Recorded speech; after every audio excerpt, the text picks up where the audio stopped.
Vinda një tek lejet afat gjata, e kam thënë prapë që është një numër i madh i bashkëdhetarëve tanë të cilët përfitojnë nga dispozitat e reja që u futën në fuqi me rishikimin e kodit të emigracionit.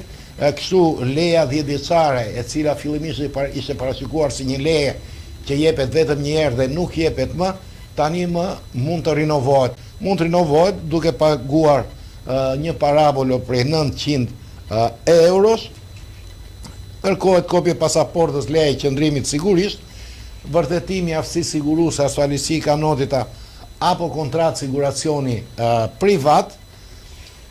Gjithë lejet e qëndrimit nga të rezultoj qëndrimi 10 vjeçar në Greqi, sepse mund paraqisin nëse keni leje 10 vjeçare, doni të merrni prapë 10 vjeçare, mund paraqisin atë leje që keni dhe tregon që keni 10 vjet në Greqi. Mund keni leje 10 vjeçare, të keni marrë disa leje 3 vjeçare, më falni rresht, kur i mblidhen dhe këto bëni 10 vjet dhe i paraqisin. Gjithashtu deklarata tatimore dhe ka dhe i pikë tjetër, çdo lloj dokumenti që mund provojë integrimin social të aplikantit, si pasja e lidhjes familjare me një qytetar grek, familiarizim me dokat dhe zakonet e shoqërisë greke e tjerë e tjerë.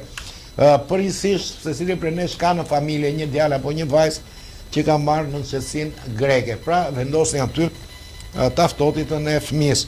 Gjithashtu këtu ku thot familiarizim me dokat dhe zakonet e shoqërisë greke, mund të keni dhënë provimin për nën qetësinë dhe ju pren, e keni marrë provimin, morët certifikatën, mirë po kur erdhi puna, ju pren, siç ka ndodhur me shumë prej bashkëdhetarëve tanë për punën e të ardhurave.